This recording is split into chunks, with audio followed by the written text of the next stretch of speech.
రాజ్యాంగ దినోత్సవం సందర్భంగా పార్లమెంట్ సెంట్రల్ హాల్లో ప్రత్యేక కార్యక్రమం జరుగుతోంది. రాష్ట్రపతి, ఉపరాష్ట్రపతి, ప్రధాని, లోక్సభ స్పీకర్ హాజరయ్యారు. రాజ్యాంగ దినోత్సవ వేడుకలను రాష్ట్రపతి ప్రారంభించారు. दिवस के दिन अपने कृत्यों पर भी विचार करें, मंथन करें. संसद में हम देश की 135 करोड़ जनता का प्रतिनिधित्व करते हैं. संसद के अंदर जनता की समस्याओं और अभावों पर होने वाली चर्चा, संवाद, चिंतन, मनन से जो अमृत निकलेगा उससे आम जन के जीवन को सार्थक बदलाव लाया जा सकता है. जनप्रतिनिधि होने के नाते हमारा ये दायित्व बनता है कि हम अपनी लोकतांत्रिक संस्थाओं में मर्यादित और गरिमापूर्ण आचरण करें. संसद की मर्यादाओं और उच्च गरिमापूर्ण परंपराओं को कायम रखना हम सबकी जिम्मेदारी है. हम देश हित में, राष्ट्र हित में सामूहिकता से काम करें. देश के समक्ष प्रमुख मुद्दों को सर्वसम्मति से समाधान करने के लिए अच्छी परंपराओं और परिपाटियों को और सशक्त करें, मजबूत करें. आजादी का अमृत महोत्सव मनाते हुए इस अमृत काल में संविधान दिवस के दिन हम अपने कर्तव्यों और दायित्वों के निर्वहन का संकल्प लें और लोकतांत्रिक संस्थाओं के माध्यम से नए राष्ट्र के निर्माण में योगदान दें. आज संसद द्वारा आयोजित इस संविधान दिवस के कार्यक्रम में गरिमा रूप से उपस्थित गौरवान्वित करने वाले माननीय राष्ट्रपति जी, उपराष्ट्रपति जी, माननीय प्रधानमंत्री जी का हार्दिक अभिनंदन करता हूं और कई देशों से आए मेरे मित्र, पड़ोसी देशों के सभी राजदूतों को भी इस संविधान दिवस पर अभिनंदन करता हूं. आप सबको संविधान दिवस की बहुत बहुत शुभकामनाएं, बहुत बहुत बधाई. धन्यवाद माननीय अध्यक्ष जी. अब मैं अनुरोध करती हूं माननीय प्रधानमंत्री श्री नरेंद्र मोदी जी से कि वे इस अवसर पर हम सभी को अपने शब्दों के द्वारा अनुग्रहित करें.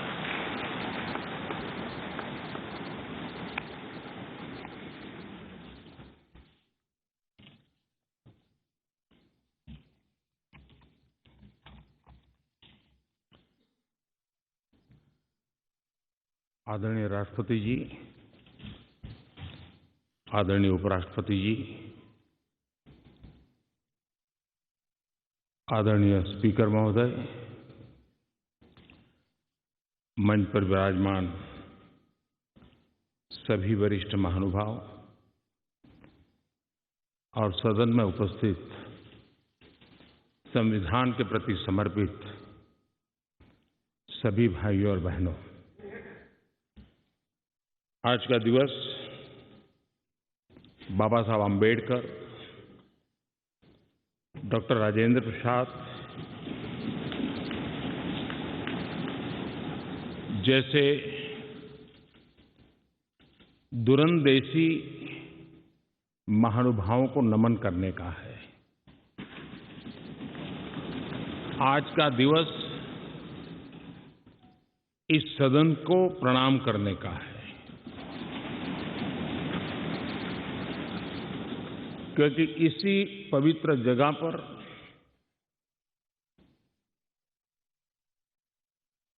महीनों तक भारत के विद्वज्जनों ने, एक्टिविस्टों ने देश के उज्जवल भविष्य के लिए व्यवस्थाओं को निर्धारित करने के लिए मंथन किया था और उसमें से संविधान रूपी अमृत हमें प्राप्त हुआ है, जिसने आजादी के इतने लंबे कालखंड के बाद हमें यहां पहुंचाया है. आज पूज्य बापू को भी नमन करना है. आजादी की जंग में जिन जिन लोगों ने अपना बलिदान दिया, अपना जीवन खपाया, उन सबको भी नमन करने का यह अवसर है. आज 26/11 हमारे लिए एक ऐसा दुखद दिवस जब देश के दुश्मनों ने देश के भीतर आकर के मुंबई में वह ऐसी आतंकवादी घटना को अंजाम दिया। भारत के संविधान में सूचित देश के सामान्य मानव की रक्षा की जिम्मेवारी के तहत अनेक हमारे वीर जवानों ने उन आतंकवादियों से लोहा लेते लेते अपने आप को समर्पित कर दिया, सर्वोच्च बलिदान दिया। मैं आज 26/11 को उन सभी बलिदानियों को भी आदरपूर्वक नमन करता हूं।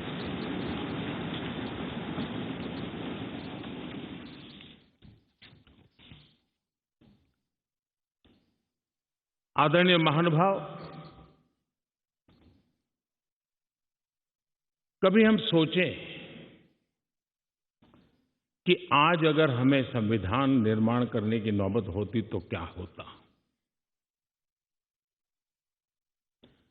आजादी के आंदोलन की छाया, देशभक्ति का ज्वार,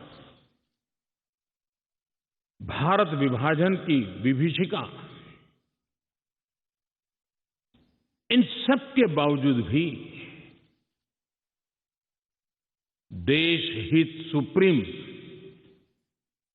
हर एक के हृदय में यही एक मंत्र था। विविधताओं से भरा हुआ देश, अनेक भाषाएं, अनेक बोलियां, अनेक पंथ, अनेक राजे रजवाड़े, इन सब के बावजूद भी संविधान के माध्यम से पूरे देश को एक बंधन में बांध करके आगे बढ़ाने की योजना बनाना, आज के संदर्भ में देखें तो पता नहीं संविधान का एक पेज भी हम पूरा कर पाते, क्योंकि नेशन फर्स्ट कालक्रम से राजनीति ने उस पर इतना प्रभाव पैदा कर दिया है कि देश हित भी कभी कभी पीछे छूट जाता है। ये उन महानुभावों को प्रणाम इसलिए करना चाहूंगा क्योंकि उनके भी अपने विचार होंगे, उनके विचारों की भी धारा होगी, उस धारा में धार भी होगी, लेकिन फिर भी राष्ट्रहित सुप्रीम होने के नाते सबने मिल बैठ करके एक संविधान दिया।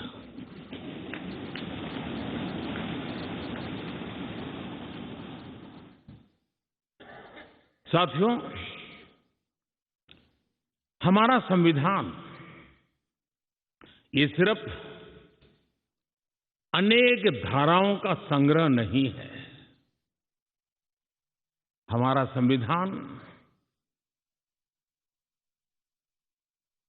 सहस्त्रों वर्ष की भारत की महान परंपरा, अखंड धारा, उस धारा की आधुनिक अभिव्यक्ति है।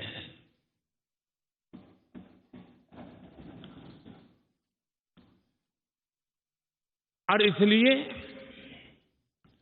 हमारे लिए लेटर एंड स्पिरिट में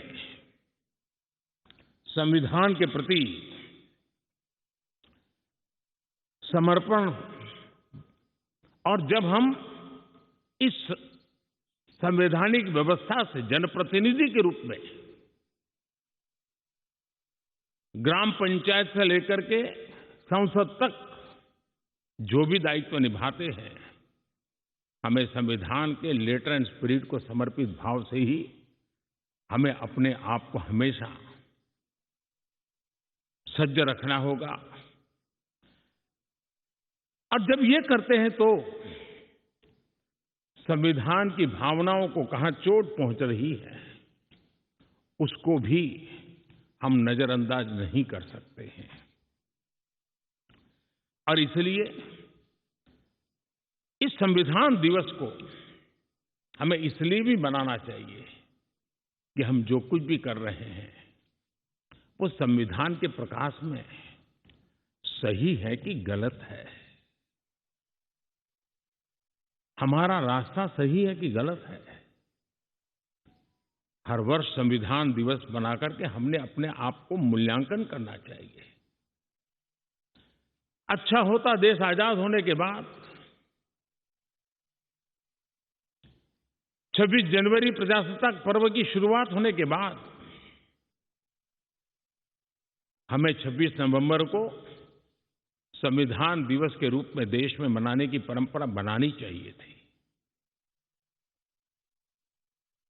ताकि उसके कारण हमारी पीढ़ी दर पीढ़ी संविधान बना कैसे, कौन लोग थे इसको बनाते थे, किस परिस्थितियों में बना, क्यों बना, हमें संविधान कहां ले जाता है, कैसे ले जाता है, किसके लिए ले जाता है, इन सारी बातों की हर वर्ष अगर चर्चा होती है तो संविधान जिसको दुनिया ने एक जीवंत इकाई के रूप में माना है, एक सामाजिक दस्तावेज के रूप में माना है, विविधता भरे देश के लिए ये एक बहुत बड़ी ताकत के रूप में पीढ़ी दर पीढ़ी अवसर के रूप में काम आता। लेकिन कुछ लोग इसे चूक गए। लेकिन जब बाबा साहब आंबेडकर के 125वीं जयंती थी,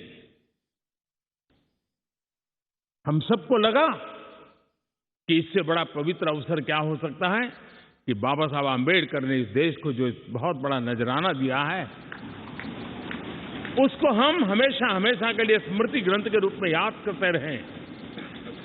और इसी में से, और मुझे याद है जब सदन में इस विषय पर मैं बोल रहा था 2015 में बाबा साहब आंबेडकर की 150वीं जयंती के निमित्त इस काम की घोषणा करते समय, तब भी विरोध आज नहीं हो रहा है, उस दिन भी हुआ था कि 26 नवंबर कहां से ले आए, क्यों कर रहे हो, क्या जरूरत थी। बाबा साहब आंबेडकर का नाम हो और आपके मन में ये भाव उठे, ये देश अब सुनने के लिए तैयार नहीं है।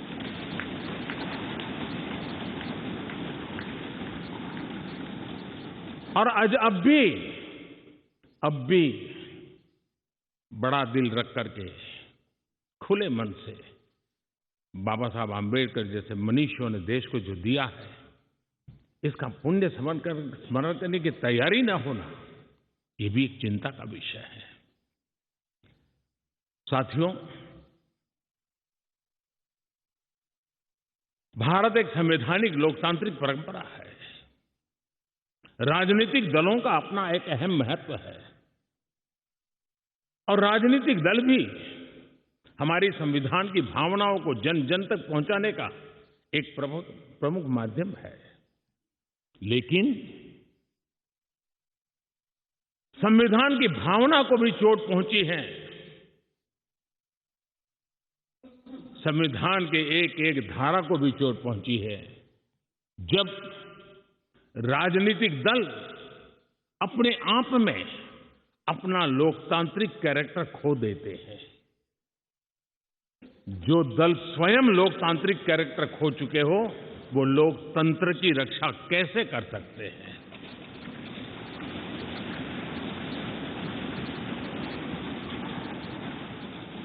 आज देश में कश्मीर से कन्याकुमारी, हिंदुस्तान के हर कोने में जाइए, भारत एक ऐसे संकट की तरफ बढ़ रहा है जो संविधान को समर्पित लोगों के लिए चिंता का विषय है, लोकतंत्र के प्रति आस्था रखने वालों के लिए चिंता का विषय है, और वो है पारिवारिक पार्टियां।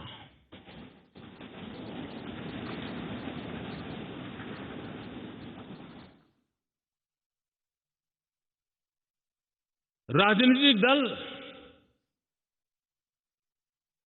Party for the family, party by the family,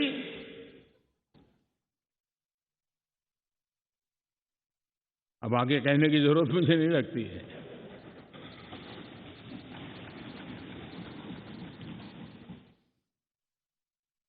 Kashmir से कन्याकुमारी हरी राजनीतिक दलों की तरफ देखिए, ये लोकतंत्र की भावना के खिलाफ है। संविधान हमें जो कहता है उसके विपरीत है। और जब मैं ये कहता हूं कि पारिवारिक पार्टियां, इसका मतलब मैं ये नहीं करता हूं कि एक परिवार में से एक से अधिक लोग राजनीति में ना आए। जी नहीं,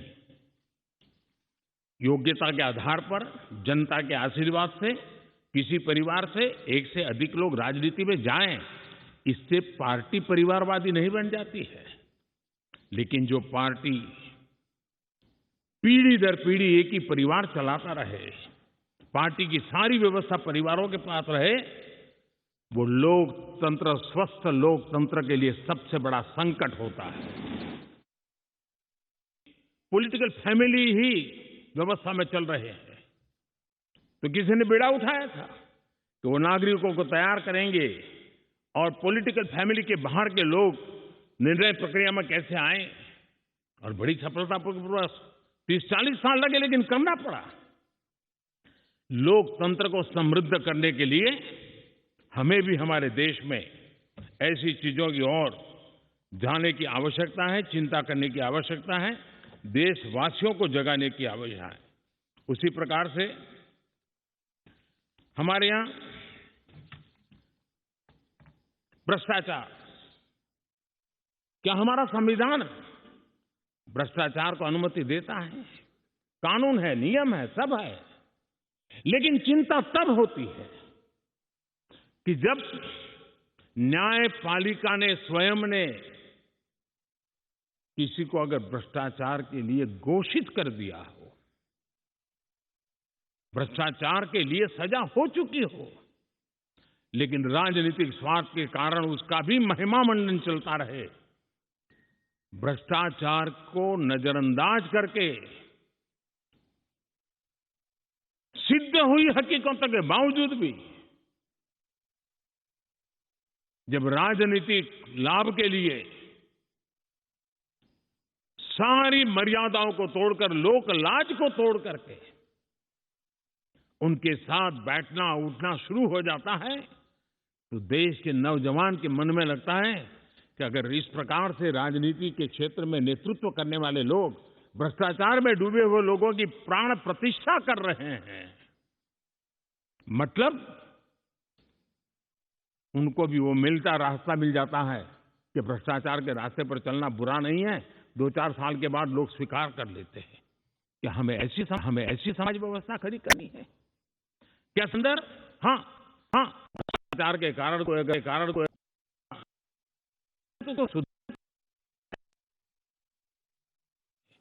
क्या हमें ऐसी समाज व्यवस्था खड़ी करनी है?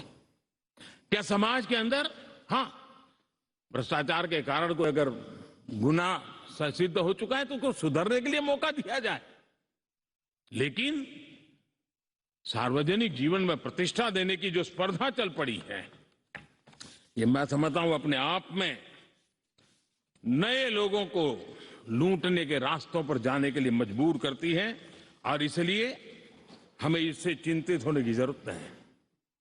ये आजादी के 75 साल है, ये अमृत काल है। हमने अब तक आजादी के 75 साल दरमियान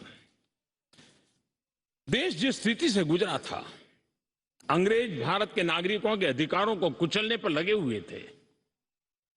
अधिकार मिले इसलिए वो लड़ते रहे, ये बहुत स्वाभाविक है। लेकिन ये भी सही है कि महात्मा गांधी ने आजादी के आंदोलन में भी अधिकारों के लिए लड़ते लड़ते भी देश को कर्तव्य के लिए तैयार करने के लिए लगातार कोशिश की थी। उन्होंने भारत के नागरिकों में उस बीज को बोने की लगातार कोशिश की थी कि सफाई करो, प्रौढ़ शिक्षा करो, नारी सम्मान करो, नारी गौरव करो, नारी को एम्पावर करो, खादी पहनो, स्वदेशी का विचार की तरफ महात्मा गांधी लगातार देश को तैयार करते रहे। लेकिन आजादी के बाद महात्मा गांधी ने जो कर्तव्य के बीज बोए थे वो आजादी के बाद वटवृक्ष बन जाने चाहिए थे, लेकिन दुर्भाग्य से शासन व्यवस्था ऐसी बनी कि उसने अधिकार अधिकार अधिकार के ही बातें करके लोगों को एक ऐसी अवस्था में रखा कि हम हैं तो आपके अधिकार पूरे होंगे। अच्छा होता देश आजाद होने के बाद कर्तव्य पर बल दिया गया होता तो अधिकारों की अपने आप रक्षा होती।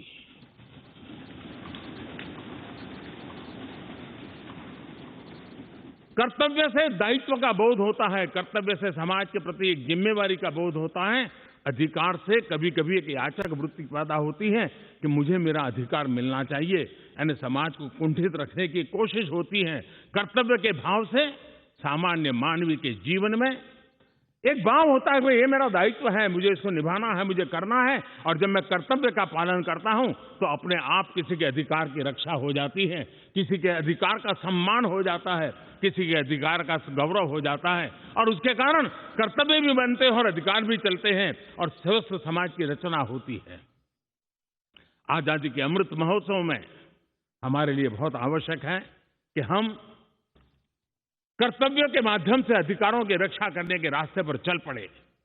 कर्तव्य का वो पथ है जिसमें अधिकार की गारंटी है। कर्तव्य का वो पथ है जो अधिकार सम्मान के साथ दूसरे को सुपुर्द करता है, उसके हक को दे देता है। और इसलिए आज जब हम संविधान के दिवस को मना रहे हैं तब हमारे भीतर भी यही भाव निरंतर जगता रहे कि हम कर्तव्य पथ पर चलते रहें। कर्तव्य को जितनी अधिक मात्रा में निष्ठा और तपस्या के साथ हम मनाएंगे, हर किसी के अधिकारों की रक्षा होगी। और आजादी के दीवानों ने जिन सपनों को लेकर के भारत को बनाया था, उन सपनों को पूरा करने का सौभाग्य आज हम लोगों को मिला है। हम लोगों ने मिलकर के उन सपनों को पूरा करने में कोई कसर नहीं छोड़नी चाहिए। मैं फिर एक बार स्पीकर महोदय का इस महत्वपूर्ण अवसर के लिए बहुत बहुत बधाई देता हूं, अभिनंदन करता हूं कि उन्होंने इस कार्यक्रम की रचना की। ये कार्यक्रम किसी सरकार का नहीं था, ये कार्यक्रम किसी राजनीतिक दल का नहीं था, ये कार्यक्रम किसी प्रधानमंत्री ने आयोजित नहीं किया गया था। ये सदन का गौरव होते हैं स्पीकर, सदन का ये स्थान गौरवपूर्ण होता है। स्पीकर की एक गरिमा होती है, बाबा साहब आम्बेडकर की गरिमा होती है, संविधान की अपनी एक गरिमा होती है। हम सब उन महान पुरुषों को प्रार्थना करें कि वो हमें शिक्षा दें ताकि हम हमेशा स्पीकर पद की गरिमा बनाए रखें, बाबा साहब आम्बेडकर का गौरव बनाए रखें और संविधान का गौरव बनाए रखें। इसी की अपेक्षा के साथ आप सबका बहुत बहुत धन्यवाद।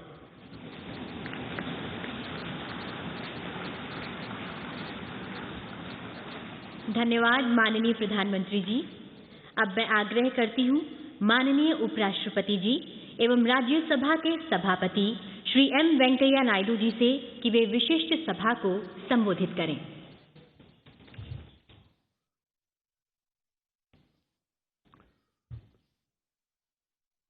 महामहिम राष्ट्रपति जी, माननीय प्रधानमंत्री जी, माननीय लोकसभा अध्यक्ष जी और माननीय संसदीय कार्य मंत्री जी और राज्यसभा में सदन का नेता, राज्यसभा का उपाध्यक्ष और आज इस महोत्सव में भाग लेने वाले सम्माननीय सदस्यगण और विदेशी राजदूतगण और अन्य महानुभाव, बहनों और भाइयों, आज यहाँ एक ऐतिहासिक दिन मनाने के लिए उपस्थित है हम सब लोग। वही दिन जब 1949 में संविधान सभा द्वारा भारत के संविधान को अंगीकार किया था।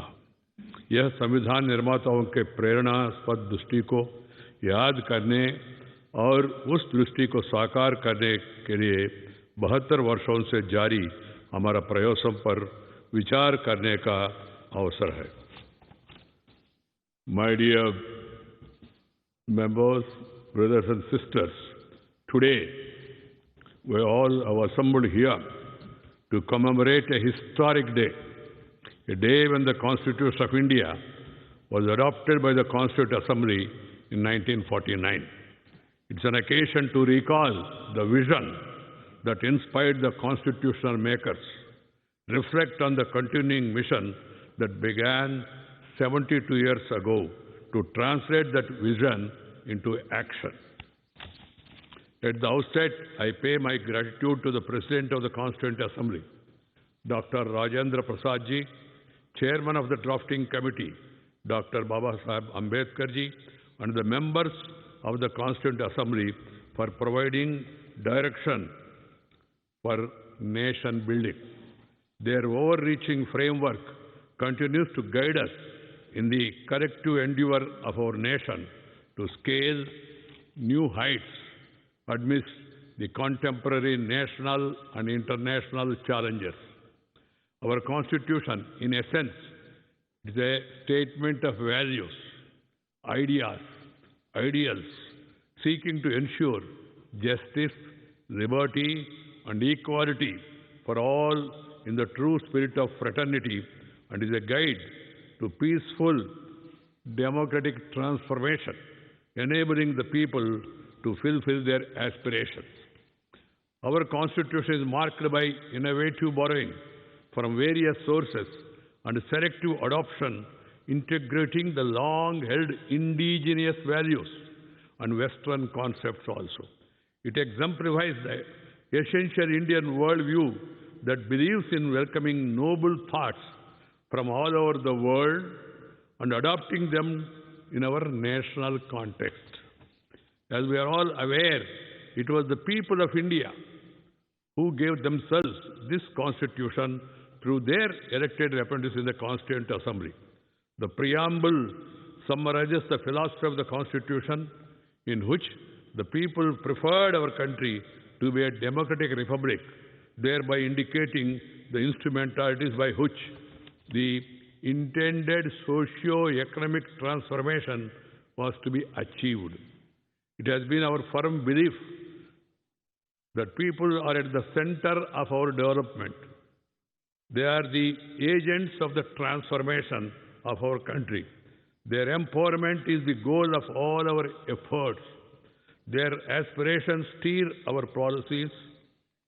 Their strengths drive our growth. Democracy ultimately is about the people, their central role in governance, and it is they who determine who should govern, how should they govern, and what the governance should ultimately lead to. Keeping this perspective in view, we had taken the first major step towards democratic governance by introducing universal franchise right from the day when we became independent. While it took 144 years for the US and 100 years for the UK to confer voting rights on women and the working class, we had the courage of conviction that each and every Indian should have the right to vote and be able to shape our shared destiny. I have referred to the preamble of the Constitution that mandated our country to be a democratic republic in order to share my thoughts on this solemn occasion on the functioning of our parliamentary democracy and its institutions. In a pluralist society like ours, with incredibly fascinating variety and diversity, debate and dialogue become the most important instruments for shaping public policies. This process of dialogue requires openness to new perspectives, a willingness to listen to diverse views. This is the spirit that pervaded the deliberations of the Constituent Assembly. That's the true spirit with which we should ideally permeate our parliamentary system. Discuss, debate, and decide. And in a democracy, what is important is tolerance towards the mandate of the people. I underline tolerance towards the mandate of the people. This should be guiding principle. Addressing the presiding officers conference held recently in Simla, Honorable Prime Minister referred to the need to make the legislatures more productive. This is absolutely essential. We must make our parliament and legislatures effective forums for the focused attention on people's concern and national development. Time allocated during the session must be fruitfully spent. The Rajya Sabha Secretariat has been maintaining the required statistics that enable the assessment of productivity of the House since 1978. For 16 years, from 79 to 94, the annual productivity of the House has been over 100%. In the next 26 years since 1995, the productivity of Rajya Sabha has been more than 100%, only twice in 1998 and 2009. A broad declining trend in productivity is evident, and it touched the lowest ever 35.75% in 2018, a year before the general elections in 2019. During the last 254th session, the productivity has further slipped into 29.60, which means that the Rajya Sabha has lost about 70% of the functional time. All concerned need to ponder over the fact of rendering legislature so dysfunctional. Clearly, we need to have more meaningful, productive use of our time in our parliament. We need to recognize the exalted place that the parliament occupies in people's perception.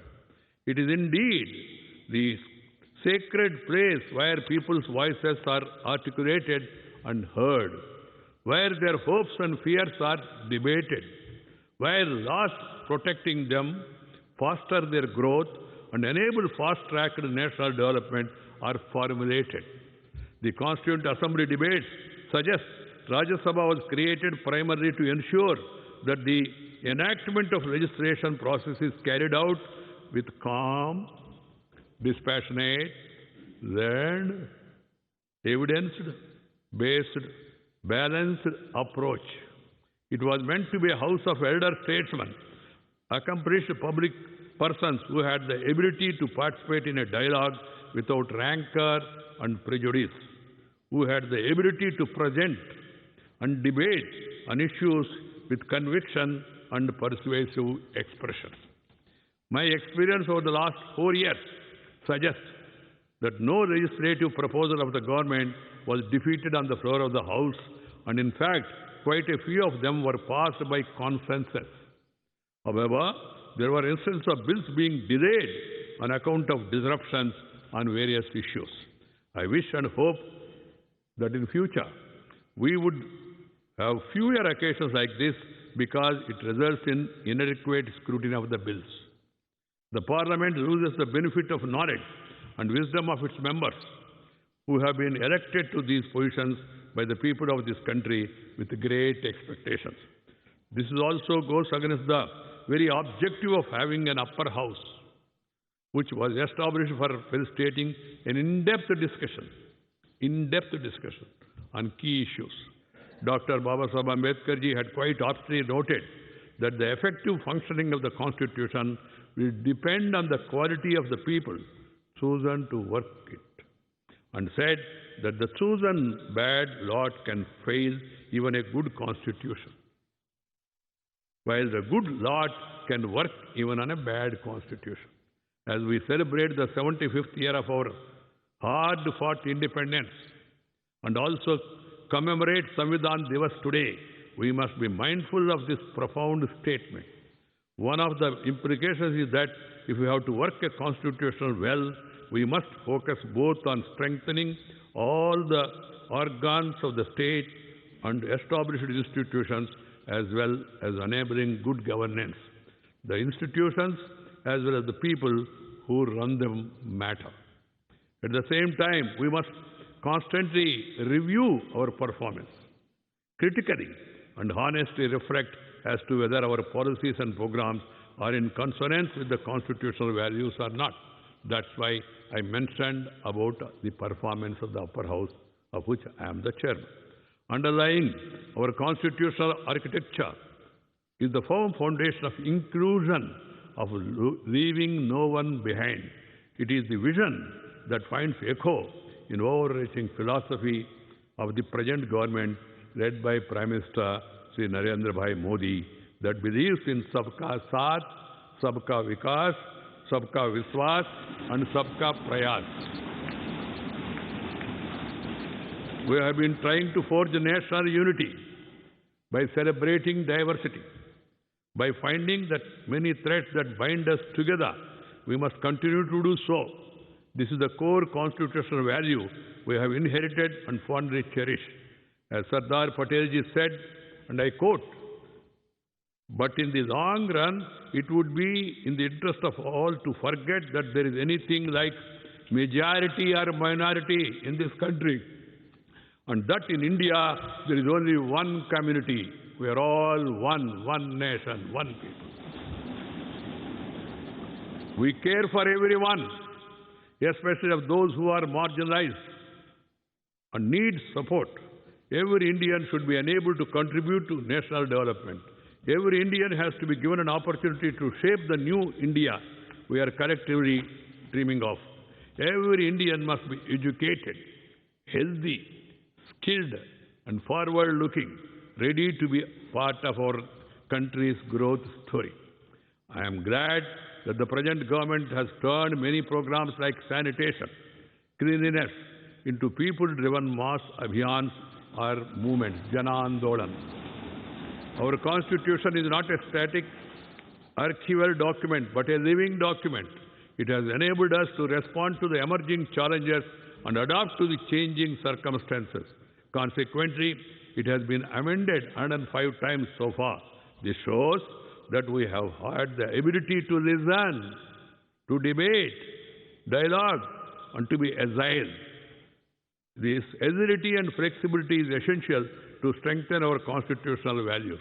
So long as we are alive to the changing realities within and outside the country, we have the wisdom to make the right policy choices to address people's concerns. We shall see this beautiful tree of the Constitution grow and flower.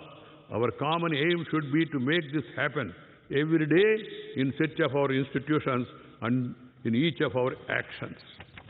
We know that this requires constant vigil, an attentive eye, and concrete action.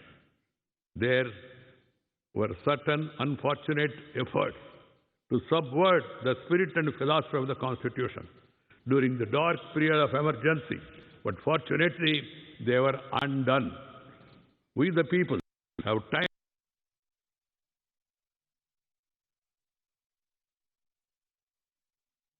this beautiful tree to wither. To conclude, our Constitution has worked well to enable our march towards building a new India and in the process realizing the dreams of the freedom fighters and the vision of the Constituent Assembly. We need to draw lessons from our past experience and move ahead to propel India forward.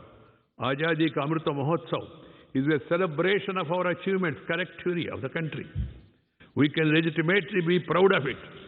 Let it be springboard to take India to the next level and occupy its rightful place in the Committee of Nations as a Sushikshit Bharat, Surakshit Bharat, Swastha Bharat, Atmanirbhar Bharat, and ultimately Ek Bharat, Shrestha Bharat. For this to happen, we all must work together with passion for the nation. That is what is required. Dhanyavad, Jai Hind.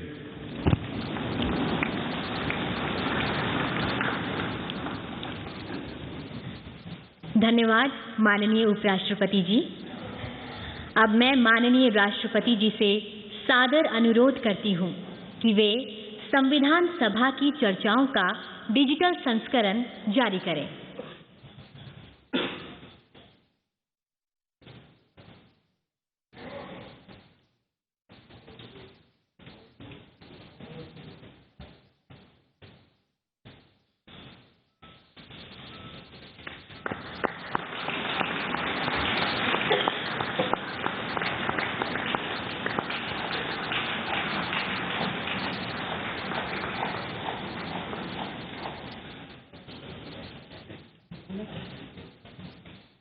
अब मैं माननीय राष्ट्रपति जी से अनुरोध करती हूँ कि वे भारत के मूल संविधान की सुलेखित प्रति का डिजिटल संस्करण जारी करें।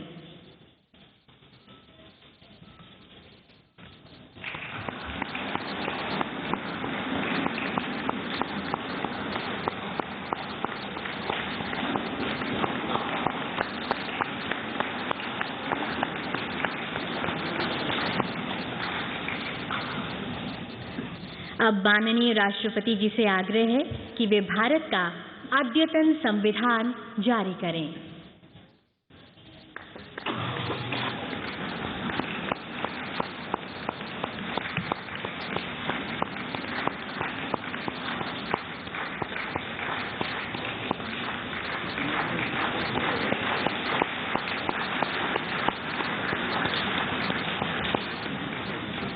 साथ ही मैं माननीय राष्ट्रपति जी से निवेदन करती हूँ कि वे संवैधानिक लोकतंत्र पर ऑनलाइन प्रश्नोत्तरी का शुभारंभ करें।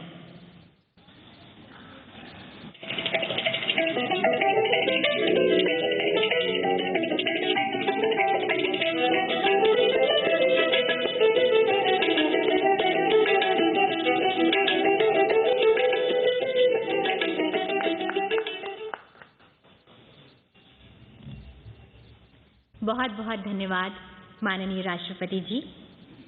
अब मैं आपसे सादर अनुरोध करती हूँ कि आप अपने ज्ञानवर्धक शब्दों से हम सभी का मार्ग प्रशस्त करें।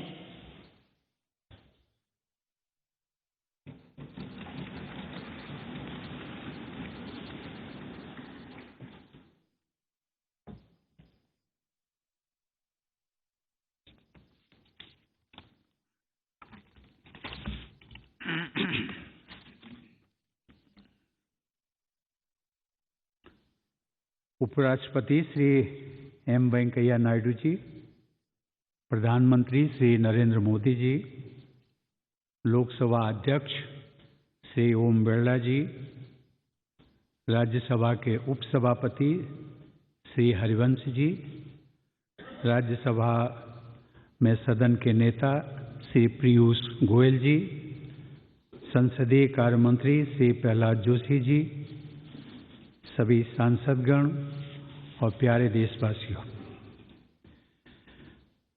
संविधान दिवस के दिन आप सबके साथ यहाँ उपस्थित होकर मुझे बहुत प्रसन्नता हो रही है। हम सब जानते हैं कि भारत विश्व का सबसे बड़ा लोकतंत्र है। मुझे विश्वास है कि आप सब भी इस अवसर पर हमारे महान लोकतंत्र के प्रति गौरव का अनुभव कर रहे होंगे। इसी सेंट्रल हॉल में 72 वर्ष पहले हमारे संविधान निर्माताओं ने स्वाधीन भारत के उज्जवल भविष्य के दस्तावेज को, यानी हमारे संविधान को अंगीकार किया था तथा भारत की जनता के लिए आत्मार्पित किया था। हमारे देशवासियों ने जब अपनी नियति के निर्धारण का अधिकार हासिल किया, उस समय का भारत लंबे विदेशी शासन के दौरान किए गए शोषण से त्रस्त था। उस समय हमारे देश के करोड़ों लोग गरीबी और निरक्षरता का दंश भोग रहे थे। उस स्थिति को बदलने के लिए तथा राष्ट्र निर्माण के लिए लोगों में उत्साह जागृत हो चुका था। हमारे कर्मठ देशवासियों को एक संवैधानिक संरचना की आवश्यकता थी।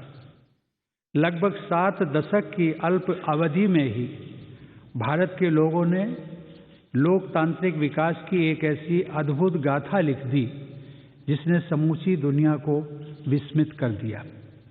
मैं ये मानता हूँ कि भारत की यह विकास यात्रा हमारे संविधान के बल पर ही आगे बढ़ती जा रही है।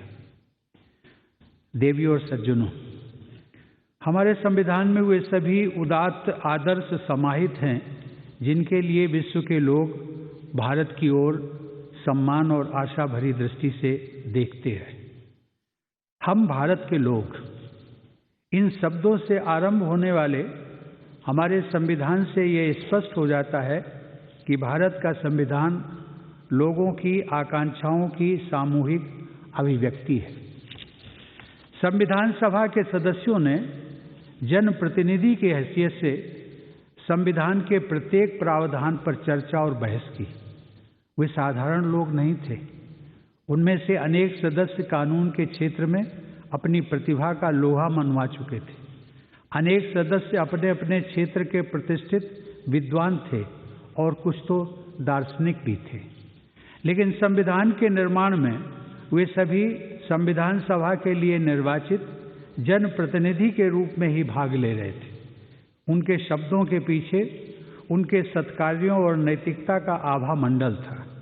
उनके चरित्र की महानता का परिचय हमारे स्वाधीनता संग्राम में उनकी भागीदारी के दौरान लोगों को मिल चुका था। संविधान निर्माण के लगभग 3 वर्षों में उन महान विभूतियों ने भारत की सामूहिक परिकल्पना को बड़े मनोयोग से स्वरूप प्रदान किया। मुझे प्रसन्नता है कि आज संविधान सभा की चर्चाओं तथा संविधान के कैलीग्राफ्ट वर्जन और अपडेटेड वर्जन के डिजिटल संस्करण जारी कर दिए गए हैं। इस प्रकार टेक्नोलॉजी की सहायता से ये सभी अमूल्य दस्तावेज सबके लिए सुलभ हो गए। देवियों और सज्जनों, संविधान सभा की चर्चाओं में राष्ट्र निर्माण के लिए मानवीय चिंतन और चेतना की पराकाष्ठा के दर्शन होते हैं। उन चर्चाओं के डिजिटल वर्जन से केवल देशवासियों को ही नहीं बल्कि पूरे विश्व को, विशेषकर युवा पीढ़ी को हमारे देश की महानता और क्षमता की जानकारी मिलेगी और भविष्य के लिए मार्गदर्शन भी प्राप्त होगा। संविधान के कैलीग्राफ्ट वर्जन से लोगों को हमारी कला, संस्कृति और परंपरागत कथाओं के महान आदर्शों की झलक कलात्मकता के सर्वश्रेष्ठ रूप में देखने को मिलेगी। शासन व्यवस्था के आधारभूत ग्रंथ की इतनी कलात्मक प्रस्तुति का उदाहरण अन्यत्र शायद ही देखने को मिले। संविधान के अपडेटेड वर्जन से नागरिकों, विशेषकर विद्यार्थियों को हमारी संवैधानिक प्रगति की अब तक की यात्रा की जानकारी प्राप्त होगी। संवैधानिक लोकतंत्र के विषय पर ऑनलाइन क्विज कराने की पहल अत्यंत सराहनीय है। यह रोचक माध्यम हमारे नागरिकों, विशेषकर युवा पीढ़ी में संवैधानिक मूल्यों के संवर्धन में बहुत प्रभावी सिद्ध होगा। माननीय सांसदगण, हमारे संविधान निर्माताओं ने देशवासियों में साक्षरता की कमी तथा अनेक अन्य आशंकाओं के बावजूद साधारण के विवेक में अटूट आस्था दिखाते हुए यूनिवर्सल अडल्ट फ्रेंचाइज का अधिकार सभी नागरिकों को दिया। इसके पहले किसी भी लोकतंत्र में आरंभ से ही यूनिवर्सल अडल्ट फ्रेंचाइज का अधिकार प्रदान नहीं किया गया था।